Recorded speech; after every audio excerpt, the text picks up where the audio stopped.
Good evening. I would like to introduce to you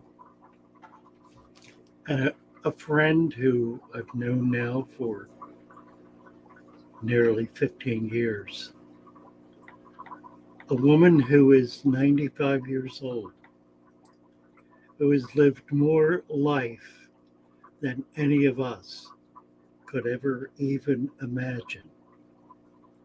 Her name is Helga. She started her life, well, let her tell you the story.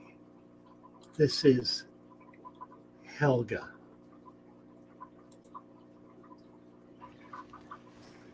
This is Helga. This is her storybook.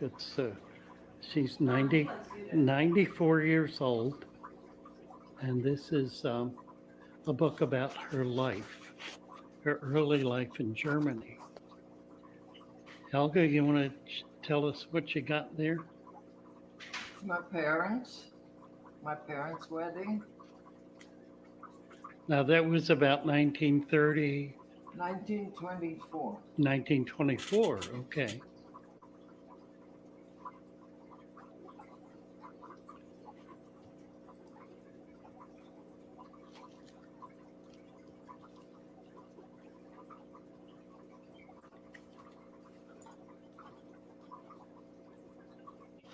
Tell us what these pictures are.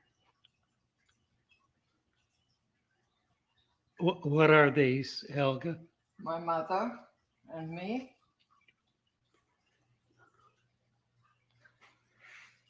at 2.5, 3 years old. A cute little girl. Okay. Me at 5, and me at 10. Next picture.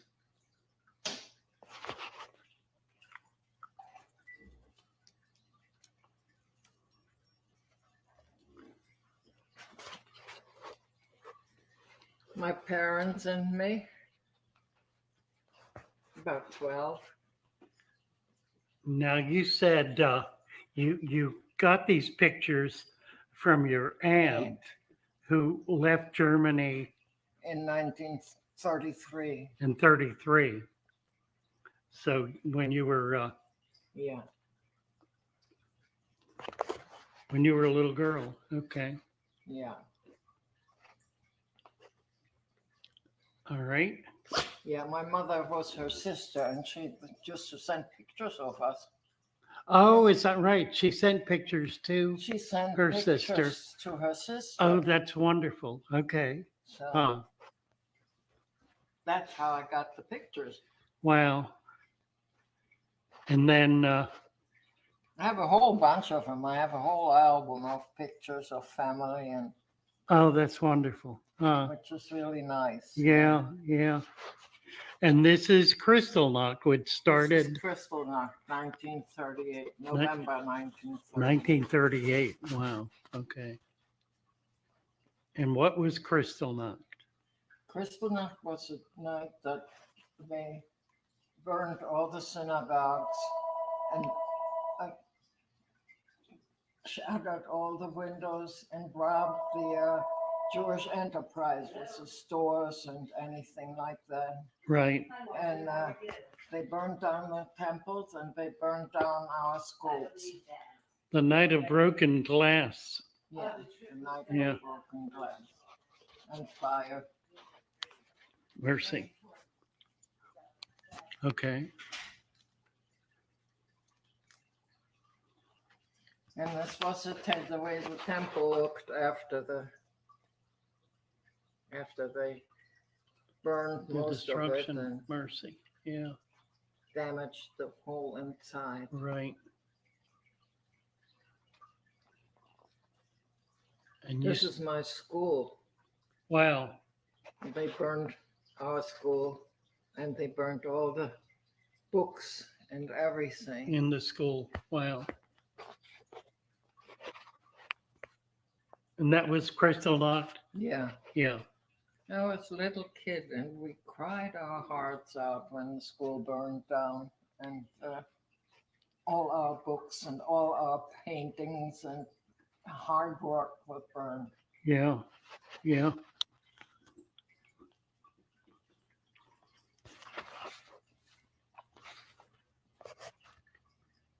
That's where they transported us in October of 1941. October 41. The Lodz Ghetto. They took us to the large ghetto. The Polish ghetto, It was in Poland. yeah.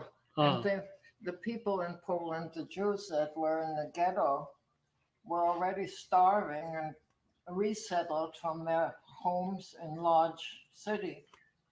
And they pushed them into the ghetto and they didn't give them any rations hardly. huh. And all of a sudden, they dumped 1,000 German Jews in there and they weren't very happy. Yeah, I'll bet. It caused Huh. a lot of problems for us. Within the ghetto. Huh. Yeah. Yeah. And were you there? Yeah, they had a different language, they had a different culture, Right. and all of a sudden, there we were. They didn't feel like they should be sharing whatever they got. Right. What Well, little they're they good got. twins. Were you there with your parents? Yeah, You were. but my father was shot there, Huh. and my mother died of starvation and a broken heart. I'm Got sure. sick. I'm sure. And you were how old then? I had my 14th birthday there, and my mother died on my birthday. Oh my.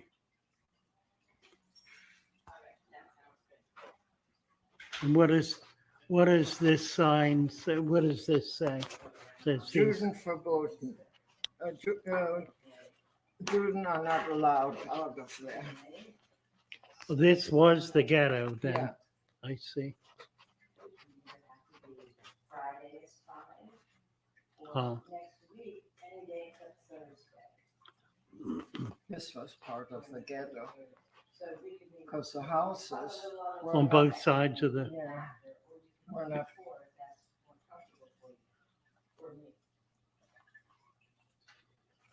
And then we were sent to Auschwitz.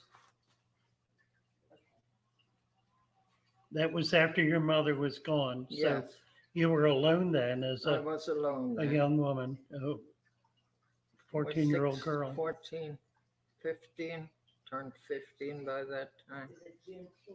And how long were you there? Not very long. I was sent to Neuengamme Oh, okay. in Hamburg. Okay. And that's what we did. Shoved rubble and dirt around. Well, It was very hard labor. And we were kids. right. So Okay, that's great. Because right now I have, what I did was, I took the symbols and I took all the different elements and made them like, cut out these papers so we could. this is Bergen-Belsen. After the English and Americans came into close to the German coast, they took us to Bergen-Belsen.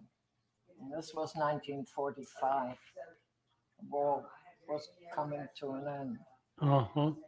But there are the ovens where they gassed people and burned them. This is a stack of bones. Hmm. That used to be people. That's how they treated them. So you were there. Yeah. I was terribly, terribly sick. I had typhus fever and typhoid fever and lung problems, not pneumonia, consumption. Oh, from starvation. Yeah. So- I was 16 years old and I weighed 20 kilos. 46 40, yeah, 45 pounds about. Yeah. Wow. You Wow. could take your hand and put it around her thighs. This is her daughter. That's horrible. Because that's when she speaks, she says, This is part of what the we thing look is, like. they told me when I could no longer touch my fingers together around my thighs, then I was allowed to try walking. Wow. So this is liberation. Yeah. How did you escape the furnaces? No, I The couldn't. war ended. There was no way to escape. No, how did you survive? She was I got present out of for 2 slave out days. of Auschwitz, and I was very sick, and they put me in a military hospital, and then they took me to Sweden This is after the war. after the war. After, yeah. The reason she didn't go to the showers or the ovens was because she was still able-bodied enough to be used To be able to work, as huh? labor. Yeah. Wow. So that's why she got sent to Noringam, and then from there, she was sent into the streets of Hamburg to pick up rubble and debris from the bombings.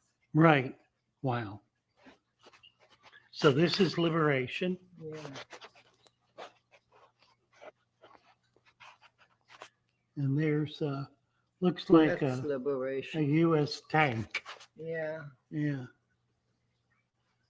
How did you feel when the I camp was- was liberated?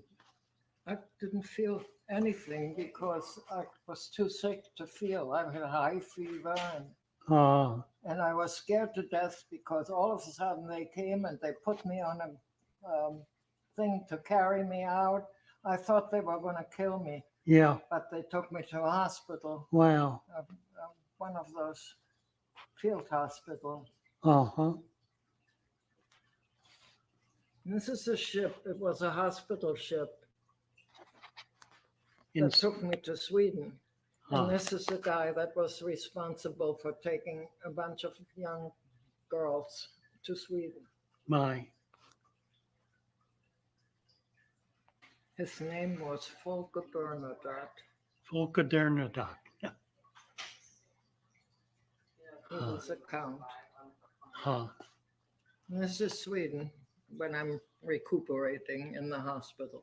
Was that you? That's me. Oh my. That's a big smile. Yeah. Wow. They had good doctors and good nurses, and they treated us very, very well. Huh.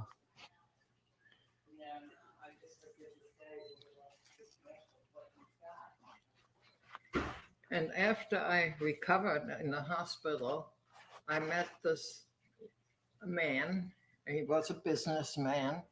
He was German, but he wasn't Jewish. He found out about me being in the hospital, and since I didn't have any diplomats coming to visit me, he decided to come visit me. Huh. And he brought me things, and he was very nice. And one day when I was allowed to get out of the hospital for a little while, he took me for a weekend to his home. And I became very friendly with his wife and the children. And he took me after I could leave the hospital, he sort of adopted me into his Oh. family. Oh, I see. And these are his children. And where he was in Germany? These are Sweden. Oh, in Sweden. Okay. And we went to Sweden. After I spoke in Miami, a man sponsored a trip to Sweden for us. Uh-huh. And we went to Sweden, and I met my little sisters. Ah. There they are. Oh my. And it's the same position that Yes. it's when, So that's you in the middle? yeah, it's me in the middle and Oh, the my. two girls. What a beautiful girl you were. My. And this is when we got there, Huh. the ladies now. Yes, They're not that's little what, sisters. that's wonderful, right? Isn't that nice? Really. And this is the same. Very nice. And this is the little girls, and that's Uh-huh. me Huh. when I lived in Sweden. That's the family. The Schroeders. And this is my family. This is my aunt that brought me to this country. Okay. That's her son. Huh. That's my aunt, my mother's sister, her real sister. She's only a half sister. Oh, okay. This is her real sister. She was hidden by my father's brother's wife in the basement of Berlin Wow. all through the war. Wow. And my aunt brought her over here too. Huh. And this is my cousin, her daughter, who was sent with a Kindertransport to England. Oh, really? Yeah. Wow. And she lived in England, and she grew up and she went into the army, Huh. and she drove a Red Cross car into Germany. Oh, my. Huh. So, and here comes me in school. That's my sister-in-law. Well, she wasn't then, but Right. and that's me. Huh.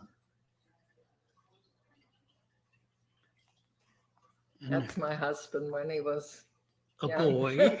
A boy. A boy, and that's me. When you were a girl, right? And I was a girl, And and there's, that's our wedding day.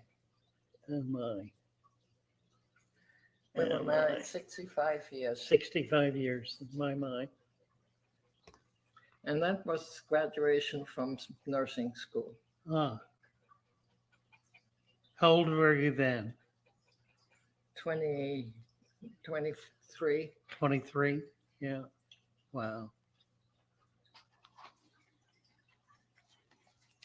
And what's this? Oh, that's my children. Family. My 4 Look children. at this. 4 children. My. There's my Lenny, My. my poor Lenny. And that's the whole gang. It's a crew, isn't it? Look at this. It's the whole family there. Yeah. Wonderful. Thank you, Helga. You're welcome. Thank you so much for that. I appreciate it. Helga and I have known each other, I guess, for 10 years. Look at my twins going up. Let me get over here. So, Helga and I have known each other for about 10 years. She came into my shop, the Father Fish shop. She had a fish tank. In fact, she had that fish tank, as I recall. And we just became fast friends. We've been friends ever since. She called me the other day, yesterday, looking for a little betta. So we got a little girl betta for her that we're putting in our tank. And I'm so happy to see you. I think of you so often. I'm so happy to see you again. Thank you. God bless you, Helga.